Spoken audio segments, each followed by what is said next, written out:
Salve, salve, galerinha! Sejam, claro, muito bem-vindos para mais um vídeo do canal Warriors Games. E hoje, é claro, como de costume, continuando com as análises dos capítulos do mangá de One Piece.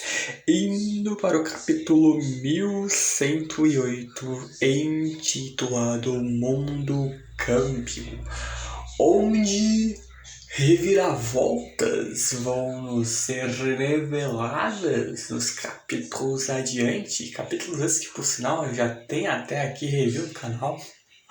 O 1109, o 1110 e o 1111, que justamente por isso, quando esse vídeo tiver saído, os próximos de One Piece, fora as análises semanais dos capítulos atuais de One Piece, a gente vai pular diretamente para o 1112, apenas aí para informação, para não deixar ninguém lá muito confuso. Mas o ponto é que antes de começar esse vídeo, eu espero imensamente que gostem e que justamente por isso deixem um like e se inscrevam no canal. E claro que também ativem o sininho nas notificações para receber todos os vídeos aqui do canal. Eu claro que também agradeço imensamente o apoio de todos vocês. Então, sem mais delongas, simbora para o vídeo.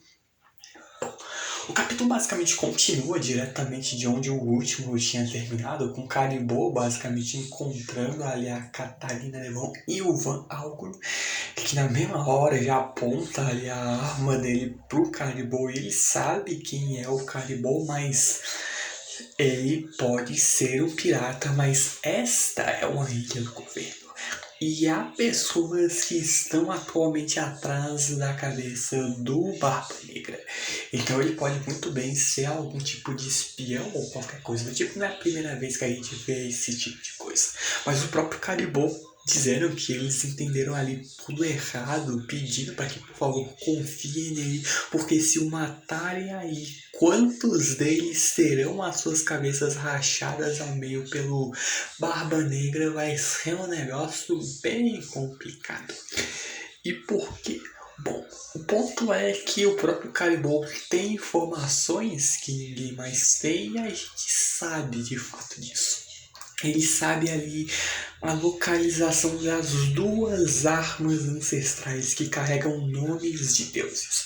Poseidon, que é o poder da princesa Shirahoshi da Ilha dos Tritões, e Pluton, que está adormecida no subsolo do país de Won. As únicas pessoas que sabem dos seus paradeiros são os chapéus de palha e esse ser que está diante de nossos olhos. E ele que até ali dizendo que se deixarem ele encontrar o Barba Negra, ele vai fornecer todas as informações que ele tem sem hesitação, vendo que o Barba Negra ficaria bem satisfeito com tudo isso, enquanto ele implora e continua, na verdade, implorando para que levem ele. E esse filho da mãe vai dar tanta dor de cabeça, pelo visto, enquanto a gente continua vendo o Buster Call prosseguir. E a própria Marinha, que agora atacando os pacifistas, mas meio que inútil.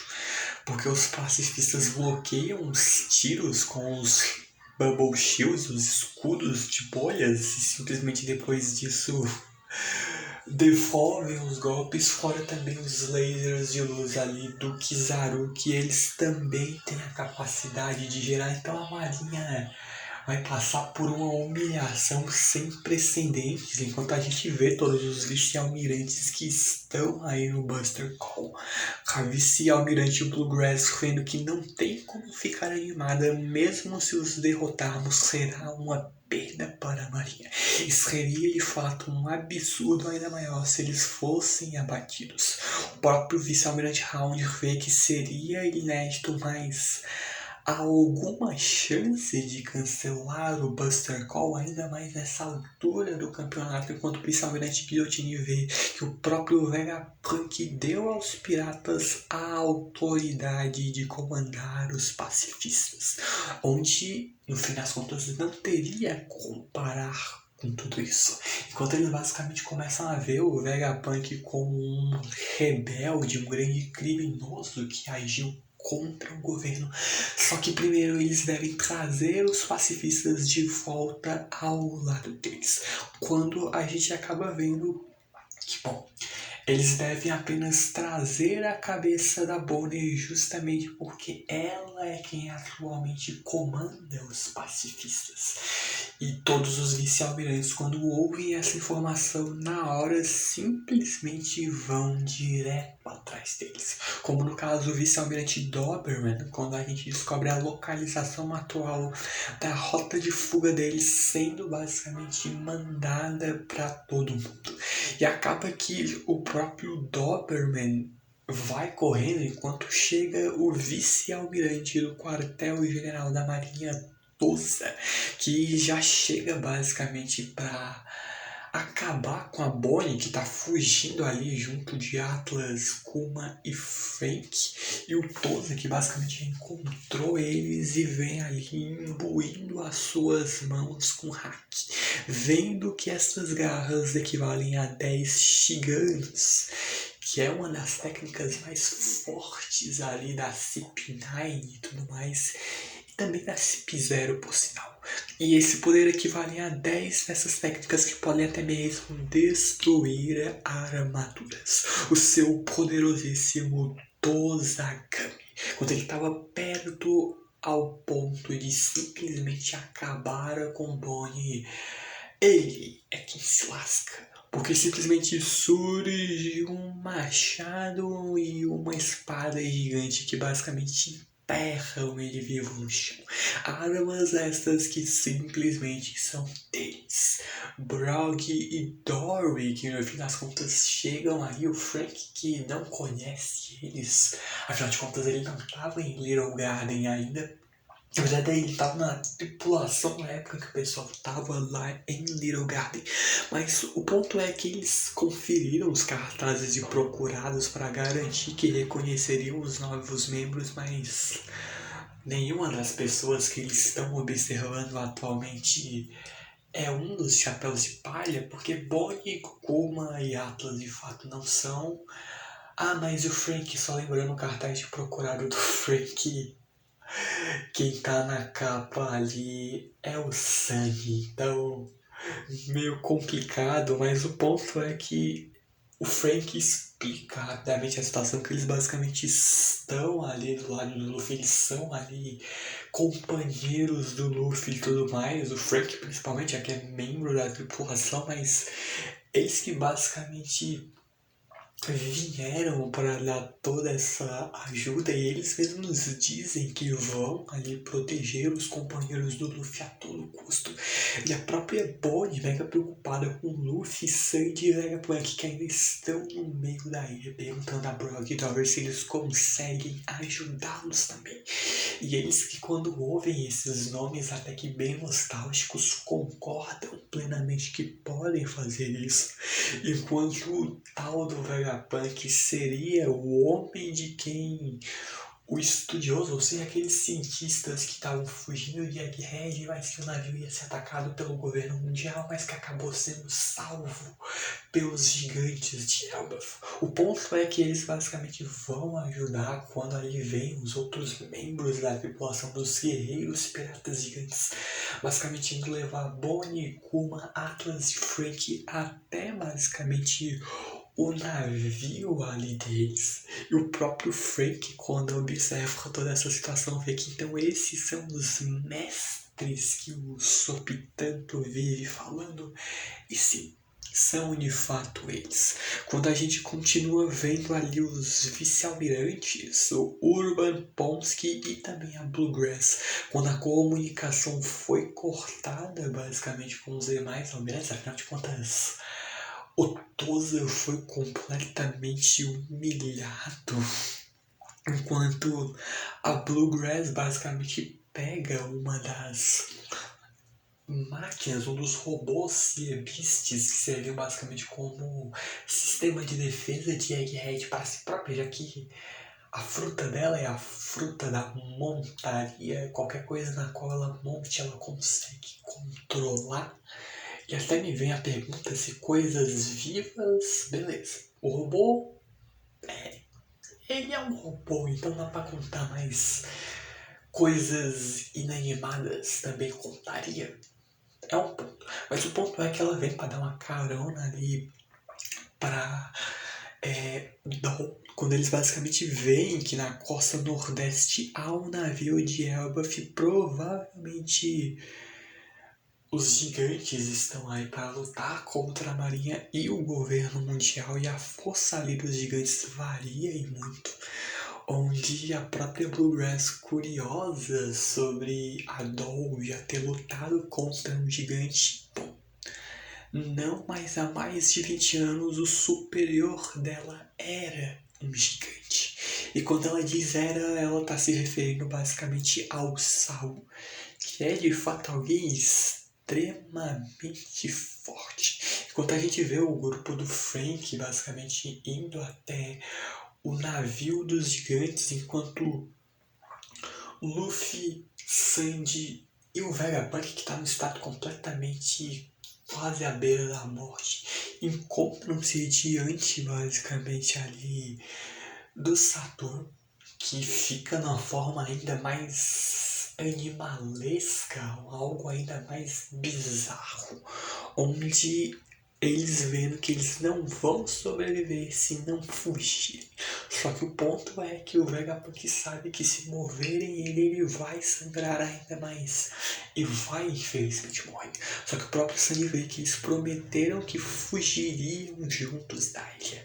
Então o próprio Luffy concorda nisso. Foi o Luffy quem pediu e tudo mais que eles iriam juntos, então eles chegaram a todo o consenso, e o Luffy não é de abandonar ninguém. Só que o próprio Vegapunk tá decidido que ele tem ali algo ainda aí que deve proteger. Ele que esperava que a sobreposição de autoridade da Bonnie permanecesse secreta até que ela crescesse mais. Ela que é de fato um alvo pelo resto da vida, vai continuar, na verdade, sendo um alvo do governo mundial pelo resto da vida. Então ele pede para que, por favor, cuidem dela. Enquanto o Saturn sai de meio de todos os escombros, fumaça e tudo mais, o próprio Sandy vê que a parte humana dele diminuiu consideravelmente, também notando algo estranho no olhar dele, que também aparentemente o Gorosei está completamente envolto em veneno. Quando a gente vê as patas dele, assim que encosta em qualquer coisa, simplesmente derrete. Com quão mortal e perigoso é esse veneno. O que rende a gente uma cena dupla do caramba, com basicamente o Saturno nessa forma extremamente bizarra, atacando o Luffy e o Sandy com as suas patas, enquanto o Sandy basicamente pega o Vegapunk nos braços e começa a fugir com ele, mas é completamente em vão, porque no fim das contas o Kizaru chega metendo uma bicuda na cara do Sandy, que acaba soltando o Vegapunk, que tem o peito perfurado por um raio de luz que o Kizaru lança contra ele. O Sandy até depois vem para tentar e consegue pegar o Vegapunk de novo, mas o Vegapunk tá quase morto. O peito dele foi perfurado 2 vezes, então o estado que ele tá, enquanto o próprio Kizaru avança na direção do Sandy, o que já deixa o Luffy ainda mais pistola. O próprio Luffy fica gigantaço ali e pega com uma das suas mãos o Kizaru, agarra ele ao ponto que o Kizaru não conseguisse saltar com a outra mão. Ele agarra a cara do Saturno, vendo e perguntando a ele se vocês estão achando que eu vou deixar vocês escaparem daqui, né?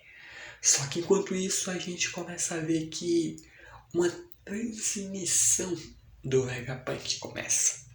Transmissão essa que ele se dirige a todo mundo, apresentando-se como o Doutor Vegapunk, o mísero cientista genial, acreditando que todos ficarão surpresos com a mensagem que ele vai deixar a partir de agora, na qual ele mesmo intitula ser a verdade do mundo.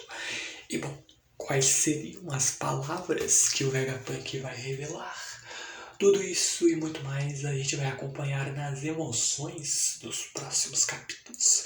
Coisas que a gente já meio que sabe, porque eu já fiz review dos capítulos, o Vegapunk vai falar coisas sobre o século perdido e tudo mais. Os Goroseis, por conta disso, vão acabar chegando aí em Egghead, vai render um caos ainda maior. Brock e Dory vão ajudar Luffy no meio da luta, coisas que a gente também vai continuar a acompanhar, mas já não mais, infelizmente, neste vídeo. É claro que eu espero que imensamente tenham gostado desse vídeo, que justamente por isso deixem o like, se inscrevam no canal e claro que justamente por isso também ative o sininho das notificações e tudo mais. Espero imensamente que tenham gostado desse vídeo. Muito, mas muito obrigado por tudo mesmo.